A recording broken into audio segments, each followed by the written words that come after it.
Erwin de la Cruz. Unmute daw, bro. Erwin de la Cruz, click unmute. Oh, yeah. I'm sorry. Narinig niyo na ako? Ayan. Ayan, naririnig ka na, bro. Mm. Ano ang gusto mong itanong, bro? Pasensya na, na-interrupt ko ata kayo. Wala pa si Well, Father Darwin, hindi bro. kasi, Brother Jando, kasi dun sa, nakita ko kasi yung post na ito sa YouTube at saka sa Facebook kanina. Sabi ko, ang ganda nito si Father Darwin talagang willing sumagot sa aming mga protestante. Ay, So, ganun matagal ang na take yan, ko, bro. no? Kaya Matagal na nag-aabang yan.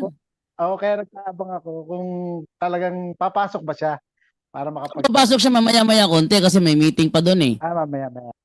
Pero kung gusto Makikinig lang mong... muna ako, bro. Mamaya na ako magtatanong pagka nandiyan na siya.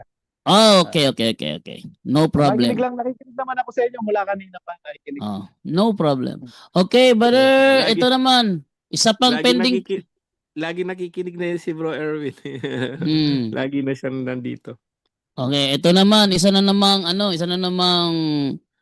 tanong naman from NRM Kaalaman. Sabi niya, maitinuro ba si Jesus Christ na luhuran si Mama Mary at halik-halikan ng mga rebulto na binili mo lang sa halagang 2K, 3K, 5K? Meron ba o wala? Or turo lang sa doktrina? Brother Junre. Kaya namang instrument yan, no? Bago ka magpahanap ng ganiyang pamaratang, patuloyan mo muna na may turo simbahan na yung rebulto ni ng Biring Maria na may halagang 2K, 3K, 5K ay dapat halik-halikan. Wala bang turo ang simbahan ng ganun? Para hanapan mo kami na patotoo na dapat mabasa sa Bible, hindi pa turo ng simbahan yan, no? Na ang rebulto ng isang santo, kahit pa ng rebulto ng Panginoon sa Kristo, dapat halik-halikan. Wala pong ganon. Although may gumagawa niyan, kapatid, ganon nila ipinapakita ang kanilang pananampalataya sa Diyos, no? Hindi mo mapipigilan ng isang tao kung paano na i-express ang kanyang pananampalataya sa Diyos. Halimbawa na lamang, yung babae yung babaeng pumunta doon sa harapan ni Panginoon sa Kristo, pinahiran ng luha ang kanyang paa, pinunasan ng buhok, binuhusan ng pabango. So, masisisi mo ba ang babae na gano'n na ipinakita ang kanyang paghanga, ang kanyang pagsunod kay Kristo? Ngayon question, may mababasa ka ba na dapat gano'n si Panginoon Iso Kristo? Hindi mo mapipigilan kung paano ipapakita ng isang mananampalataya ang kanyang pagpapanampalataya sa Diyos o sa isang santo. Hindi mo sila mapipigilan, pero walang turo ang simbahan na kinakailangang halik-halikan ang wala pong turo ang simbahan na gano'n. Pero mali ba na ang isang bagay halikan? Halimbawa, picture ng minamahal mo, mali ba halikan mo yung picture ng mahal mo? Hindi mali. Angel, mali ba Angel na halikan mo picture ng nanay mo, mali ba yun? Hindi mali. Hindi mali yun. Ibig ba sabihin, pag kinalikan mo yung picture ng asawa mo, may dalawa na asawa mo? Hindi mali ang paghalik sa isang bagay.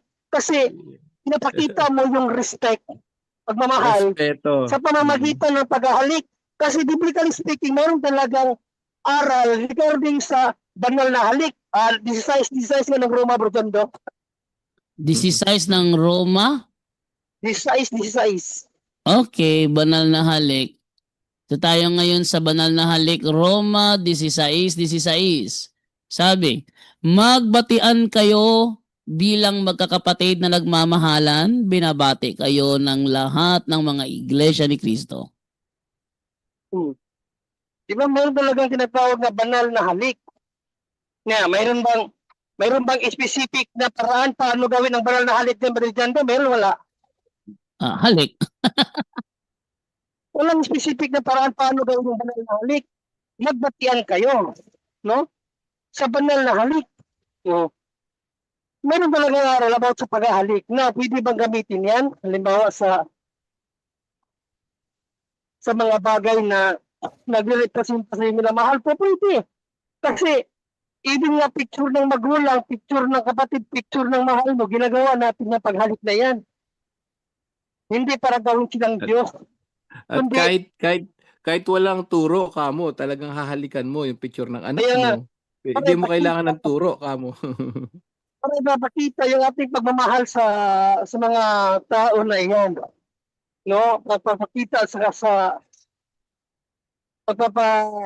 Oh, hinihingal ako, hinihingal. Wait lang ha. Hinihingal ako kasi may binuhat ako eh. So again, no? Wala pong mali sa bagay na yan. Pero about dun sa tanong, Marijondo, wala po tayong turo na talagang tinuruan tayo ng simbahan na halik-halikan. Wala pong ganun. No, para hanapan mo kami ng ganyan sa Bible, eh, patunayan mo muna na tinuruan kami ng ganyan. Okay? Pero hindi po yan pinagbabawal ng simbahan. Hindi po yan pinagbabawal kasi kung bawal pala yan, eh bakit ginagawa nyo rin yan sa mga mahal nyo sa buhay? Yung Biblia nga, hinahalikan nilang Biblia eh. Oo, Biblia nga, inahalikan nyo eh, pero iniipit nyo naman sa kilikili. Oh, yun. Nasaan ang respeto nyo? Halik-halik kayo sa Biblia, pero pag nangangarap kayo, nakaipit sa kilikili kapag naglalakad kayo. Hinahalikan nyo nga yung Biblia, pinapahalik nyo naman sa kilikili nyo. So, yan is malaking kapagpalapastangan yan dahil ang banal na Biblia ginagalang, hindi iniipit sa kilikili. Pero regarding dun sa tanong kung may mababasa ba, wala siyempre. No, wala. Kasi wala din namang turo sa amin na dapat halik-halikan yung mga larawan ng santo. Pero hindi yan ipinagbabawal. Bakit? At least 16, 17 nga ba din dyan doon ng Colossus? Colosas 3:16 hanggang 17. Sabi dito, ang salita ni Kristo'y hayaan ninyong lubusang manatili sa inyong puso. Turuan ninyo at paalalahanan ng isa't isa ng may buong karunungan. Buong puso kayong umawit ng mga salmo, mga himno, at mga awiting spiritual ng may pagpapasalamat sa Diyos. At anuman ang inyong gawin, sasabihin, gawin ninyong lahat sa pangalan ng Panginoong Hesus at sa mga magitan niya ay magpasalamat kayo sa Diyos Ama. Ano man daw ang gawin? Oh. Ano man ang gawin nyo? Ano man ang inyong gagawin. Sabihin, general term na yan. Generally yan. Ano man ang inyong gawin. Gawin ninyo. Sabi pag gawin. Hindi sinabi, maliban sa paghalik sa mga larawan. Wala namang ganun eh.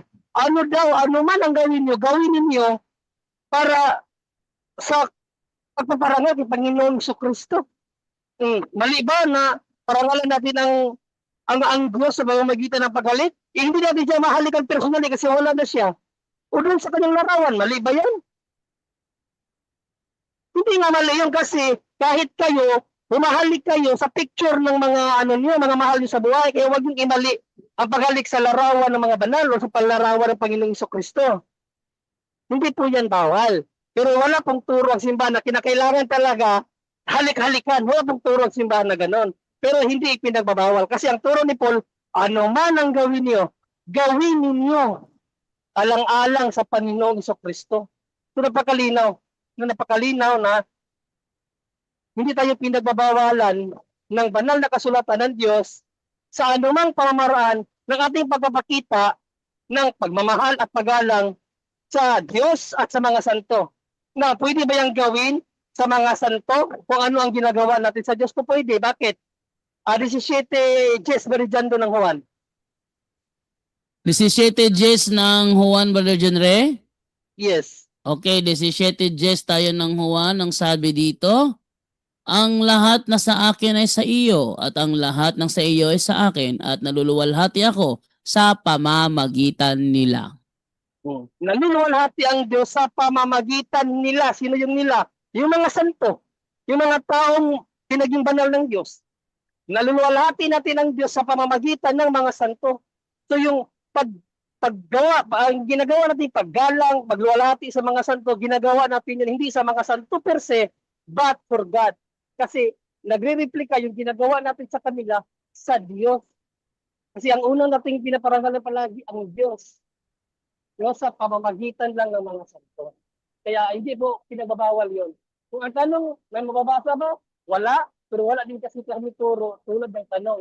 Pero hindi ipinagbabawal yung tanong dahil anuman ang gawin, pwedeng gawin basta para sa Diyos.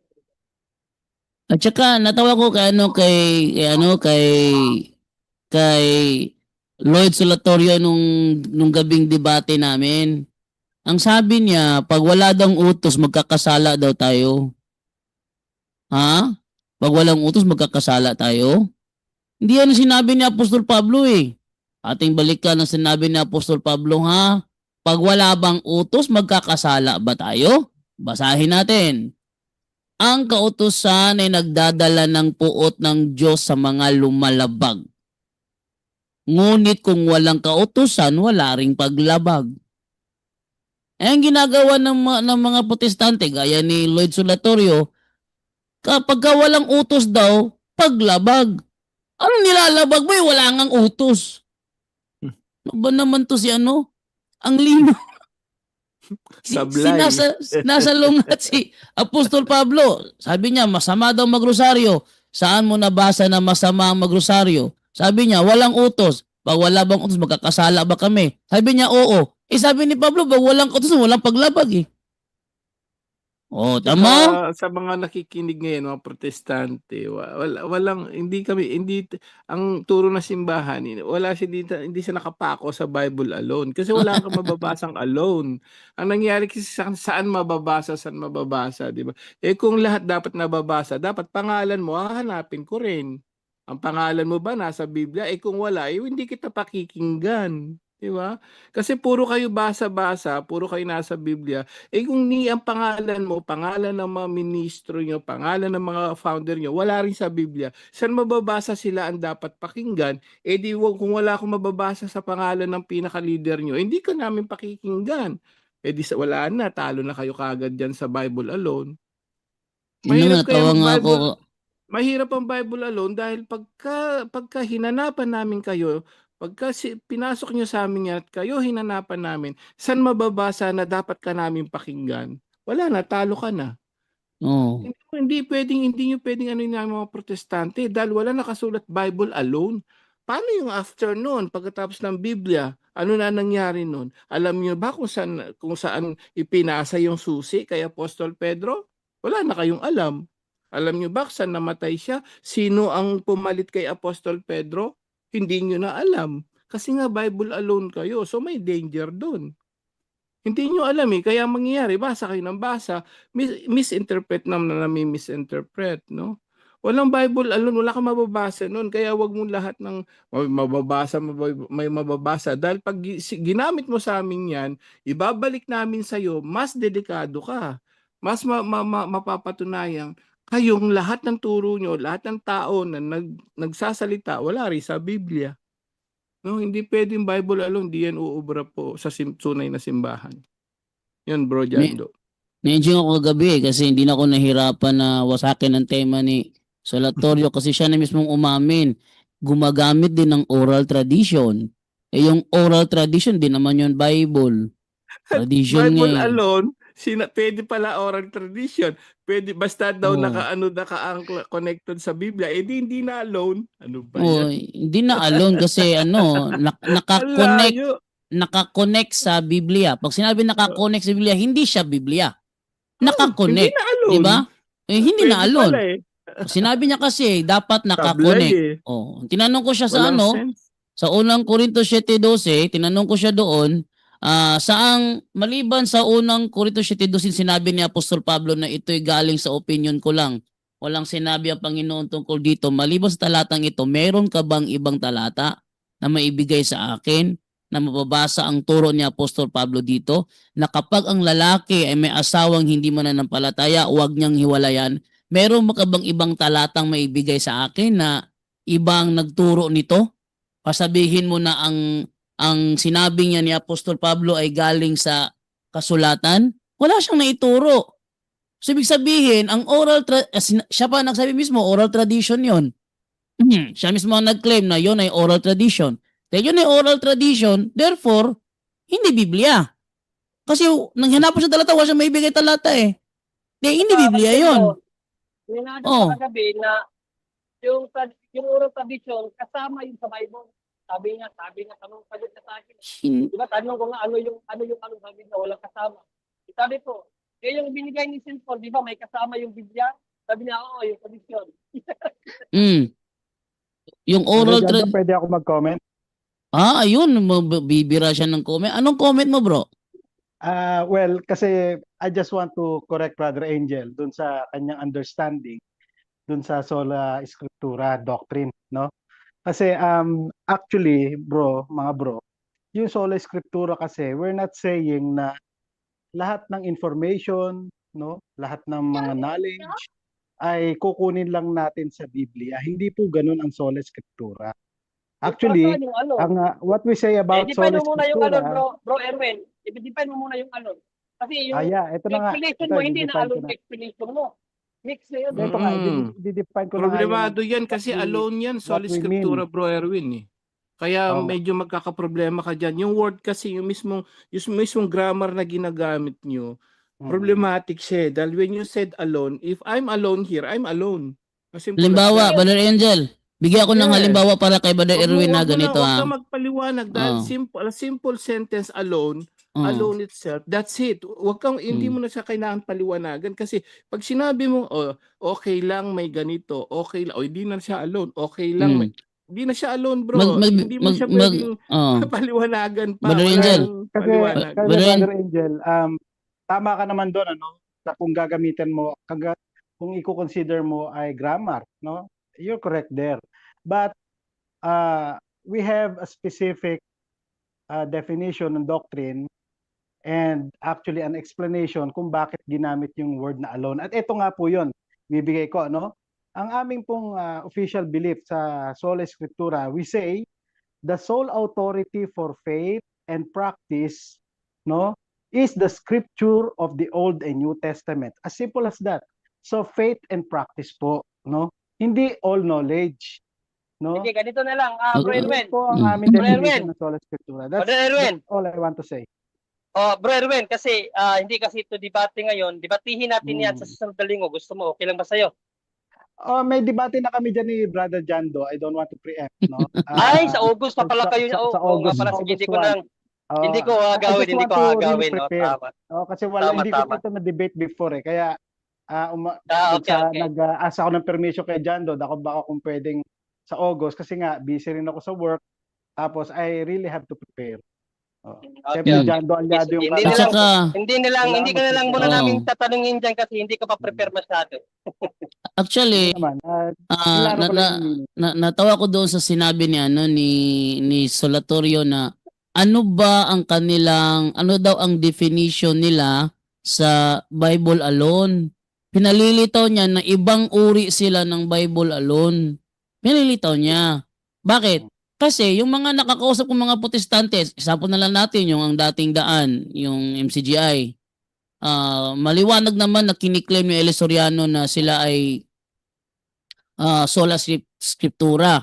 Kung nagbabasa siya ng mga referensya, ng mga magazine, nagbabasa rin siya ng mga magazine, encyclopedia, nagbabasa rin siya. Kino-confirm niya na siya ay sola scriptura. Pero kapag nakakatalakayan na, sasabihin ko na si Apostol Pedro ang unang naging obispo sa iglesia ng Diyos sa Roma. Sabi nila, saan sa Bible yan? Sabi ko, walang sinabi sa Bible. Sabi niya, huwag kang maniwala kasi wala sa Bible. Bakit? Kung wala sa Bible, walang sa Bible, huwag mo paniwalaan. Kahit yun ang reality na nangyari talaga na siya ang first Bishop of Rome. Maliban na siguro kung meron kang dokumento maipakita na ang first bishop ng Church of God in Rome is hindi si Apostle Peter. Doon ako sasang-ayon na mali yung turo namin kung meron kang dokumento. Pero habang wala kang dokumento, may dokumento ako, matibay itong dokumento ko. Anong sabi ng MCGI na sola scriptura? Kung wala sa talata, huwag paniwalaan. Kaya nga turo ni Soriano kung gagasto ka, kung magsasalita ka, kung bibili ka, kailangan lahat nakasulat. Sabi ni ibig sabihin, yun ang turo ng sola scriptura. Ngayon sa kanila naman, iba ang kanilang turo. Huwag kayong mag-alala. Ipopost ko yung yung affirmative stand ni ni Solatorio na sinabi niya hindi na kailangan ng referensya. Sinabi niya yun. Pero binawi niya, sabi niya, pwede daw referensya. Pwede daw ano. Kung pwede, hindi nga Bible alone. Pero ano tayo dyan? Dahil yan ang aming topic ni Erwin. Bibigyan ko naman to eh. Bibigyan ko naman Magbasa to. ka na lang muna ng Pero- magbasa ka na lang muna ng mga tanong diyan. Pero ang sa akin lang, Erwin de la Cruz, kung ano yung nadebate na, huwag mo lang alungkatin pa. Pero yung sa atin kasi na ano na yan eh, na-settle na yan before lang debate namin ni Solatorio. Na-settle na. So itutuloy natin yan sa August kasi nauna yang na-settle doon kay Solatorio. Pero yung mga na-topic na ni Junrid Solatorio bago lang, huwag naman yun. Pangit eh, napanood na. Wala na akong pakialam kung hindi mo pa na-debate yan. Ang sa akin kasi yung mga viewers namin, napanood na. Ang argument ni Brother John Ray, ang argument ni Solatorio, napanood na nila. Yung sabi mo ngayong iba ka sa mentor mo, ay hindi ko na concern yon. Kasi ang mga viewers kasi, wala nang gana manood. Yung pa rin ang topic? Ano ba naman niya? Wala na kayo ibang topic? Yung viewers, mag-ano yung mga viewers na topic na yan eh. Ba't yan na nandidebate? Para man walang nakapag-move on sa kanilang dalawa. Parang ganun ang mangyayari. Kaya, ako yung nagpipresenta ng ibang topic. Halimbawa, si Peter ang unang Bishop of Rome.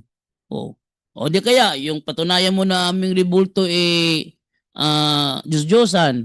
Kahit na anong topic, wag lang yung kakadebate lang kasi yung mga viewers ay magre-reklamo yung mga viewers na ano ba naman yan, punto por punto, na topic na yan, napakinggan na namin yan eh. Kahit pa iba-ibang version niya, napakinggan na namin. Sana maunawaan mo, Erwin, kung ba't ako nagpipresenta ng ibang topic na hindi yung justification by faith alone kasi na topic na nila John Ray yun. Maliban na lang kung aminin mong natalo si Solatorio. Kaya ka magre-rebansin. Tatanggapin ko yon. Pero kung wala kang rebansin, gusto mo lang ipakita na iyan ang version mo, eto naman na maging version ko, ayoko yun. Kasi yung mga viewers ang concern namin eh. Na matuto sila. Pangit naman na Okay, at ibigay kay Brother Tata Rizal sa kanyang greetings. Brother Tata, nandiyan ka? Tata Rizal from Uzami City? Wala, si Brother Tata. Okay. Ito muna tayo ngayon sa tanong naman dito ni Joy in Grace Ministry. Jando, pwede bang makapagtanong kay Father Darwin paano kung makakapasok? Ako rin yan, Brother Jando, ako yan. Ay, ikaw. Siya yan. Siya pala ito. Akala ko iba ito. Okay, dito naman tayo sa ibang katanungan naman. Hanap ko ng ibang tanong dito, ha? Pag may makita ako ng ibang tanong, tinang ko lang dito. Sabi dito ni Sha, good evening po, Father Darwin. Granting that a person is possessed or harassed, if he practices cares religiously, will the demon eventually flee from him even without submitting himself to deliverance? Hindi. Hindi. Ako, minsan ako naging deliverance minister eh. Hindi lang ako sumasagot sa mga ganyan kasi mas mataas ang ni Brother Romer. Pero sa ganito na without submitting himself to deliverance, hindi pwede. Actually, yung magpapadeliverance, kailangan magpa-undergo talaga yan. Magpa-undergo talaga yan na kailangan siyang i-deliverance. Aware siya na i-deliverance siya. No? Kailangan talaga yan. Pero pag ayaw talaga niyang mag-submit, ayaw niyang mag-submit, tapos he practice cares, ayaw mag-submit. Hindi, walang humility doon. Nagki-care siya. Confession, adoration, rosary, Eucharist, sacramentals, tapos ayaw mag-submit. May something wrong na pride doon. Ba't ayaw mag-submit? Alam mo naman na yan ay katuruan ng simbahan na kung ikaw ay confirm ng demoniac, yung taong possessed pa, na-confirm na ikaw ay demoniac, tapos ayaw mong mag-submit, ipinapakita mo lang lalo na yung demonyong nasa loob mo ang nag-uudyok sa iyo, wag nang lumapit. Yun ang ginagawa nila eh. No? Kaya nga ayaw ng demonyo na malaman na na-possess ka nila. Ang tawag namin doon walking possessed. Ayun ang demonyo na malaman na na-possess na-possess ka na. Kasi pag malaman mo na-possess ka na, gagawa ka ng paraan para matanggal sila. Kaya nga ang turo ni Anton Zander Labe sa Satanic Church, let the devil drive you, do not exorcise. Sabihin, wag mo ipatanggal. Yun ang ang katuruan ni Anton Zander Labe. So sabihin, kung talagang granting that a person is possessed, so inaamin niya possessed na siya, inaamin niya, or harassed, if he practices cares religiously, will the demon eventually flee from him even without submitting? Ang demonyo mag-flee siya kasi yung prayer, natutorture sila sa prayer. Yung prayer, sila lalo na kapag based sa sa experience ko sa nakita ko kay Father Darwin, pag yan nagde-deliverance Father Darwin, once gumamit na yan ng exorcismus te, yung Latin, croc sacra set mi hilok, gamit na siya, gaganon yun yung demonyo, tatakim ng tenga niyan. Kasi masakit, parang pinipisil yung kanilang ulo. Sabihin, yung deliverance spirit talagang intention niya pangtaboy. Pangtaboy talaga. Ayaw mag-submit, ayaw ipataboy. No? So yung cares, kailangan gawin talaga yon, pero it doesn't follow na wag ka nang mag-submit sa deliverance. Kasi parang ayaw mong matorture yung Nalala ko dati doon sa Loon, ayoko lang sabihin kung sino yung pasyenteng yun, habang nagdi-deliverance, siya yung di-deliverance ko. Hindi ba ako nagsisimula, nakangiti na? Naman to, nakangiti na, hindi ba ako nagsisimula? Nagparameter protection pa ako. In the name of Jesus, I forbid any demonic interaction and communication. Yung nakangiti na? Uy, cooperate naman. Huwag mo naman hayaan. Ayan mo, simula na siya, ikaw na bahala. Hindi ganun. Kailangan maging cooperate ka. Maliban sa may nagpipray sa'yo, ikaw mismo sa sarili mo, kasi ikaw yung nakakaramdam nun, kailangan sa sarili mo na mapakinggan mo kasi yung prayer, ewan ko lang kung sinong nakaranas ng ganito, sa mga possess, pag yan nagpiprayer, may mga pagkakataon na hindi ka na nila marinig. Para bang wala silang naririnig. Tapos tatawa na. Yung pagtawa nila, palatandaan nyo na may malakas na kapit yan. Kaya kailangan hanapin yung entry point. Yun ang ginagawa para Darwin. In the name of Jesus, tell me what is your entry point. Kaya Inglesero yung mga demonyo, no? Ayun. Yun ang mangyari doon. Okay? Sabi naman dito ni Bro Jando, chance ko na to, pag-aaral lang kami. May tatanong ko para Brother Erwin kung okay lang. Nandiyan ka pa ba, bro? Mayroon ka po ba, bro? Andiyan siya, bro. Andiyan siya. Bro Erwin? Wala na yata. Bro Erwin? Yeah, De La sorry, Cruz, bro? naka-minimize kasi kaya nakamute ako Okay. Nakikinig lang ako kay Dan. Maganda yung may sorry, sinabi ka I'm sorry, kasi. I won't take questions from you, no? Kasi ang aking intention really is to ask question to Father Darwin. Kasi kung tayo Hindi, ko lang yung yung may ay sinabi ka sa Bible masisira ang alone program kasi. ninyo. So, yun lang Hindi, ako. yung paliwanag mo sa Pagka nakapagtanong Bible ako, alone Brother Darwin, kanina, tapos na ano ako. yung paliwanag? Thank you. Ano yung paliwanag mo? Ayun yung sagutin mo, Angel, kasi ihanda niyo yan sa debate namin ngayong August. Okay. Kasi mayroon siya sinabing paliwanag kanina na Bible alone, pero mayroon siyang pero na doon daw magmumula ang ang katwiran, ng disiplina, whatever. May sinasabi siyang alone doon, pero alone. Faith and Pero tapos, practice, Brother Angel. Faith and practice. faith and Yun ang practice. sinabi Yun doon kasi Yun ang ako sinabi. makukuha sana ng tanong sa iyo kasi So, sa debate na lang, problematic Brother yun Angel, dahil sorry, yung faith Thank and you. practice mo, lahat Brother nagba-Bible Angel. alone. Bakit iba-iba ang iba-iba ang Brother turo? Angel, wag na lang muna pilitin kasi sabi niya pinaghandaan pa niya yan para kay Jando. So wag na lang natin Pinaghahandaan pangunahan. pa ba? Oo. Baka hindi pa siya handa ngayon. O Hindi pa sige, siya sige, handa, okay oo. lang. Hayaan I mo lang natin. respect, bro. At least, hindi, naisip ko parang may mali, napakamali na kagad nun yung faith. Kasi, ano lang to, wala namang ano to, walang personal na ano. Kasi, iniisip ko, para sa faith daw, ang Bible, bakit iba-iba paniniwala nyo, Bible lang ang gamit nyo, yung ganon. So, kung faith talaga nasa Biblia, bakit iba-iba? 'Di ba? Kung lahat kayo, kung tama, iniisip ko lang 'yan ha. Kung lahat ay tama, ang Biblia ay nasa sa pamamagitan ng faith, Bible alone lang. Bakit iba-iba faith niyo? Yung iba si Kristo hindi Diyos. Bible din na ginagamit, pareho Bible mo. Yung mga ganun ba, bro? So may problematic na kagad 'yun eh. Plus ano pa? Authority. Sino ba magbigay ng dapat mag-interpret ng Biblia? Yung mga apostoles. Sila lang ang binigyan. Tapos yung mga apostoles, bro, pag-isipan mo lang to, no? Yung mga apostoles, pinasahan yan, pinasa nila sa mga kapalit nila.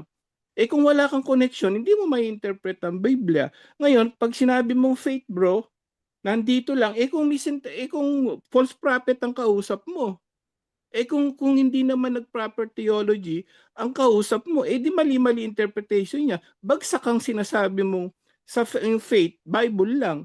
Kung ang kausap mo, ang kausap mo hindi marunong.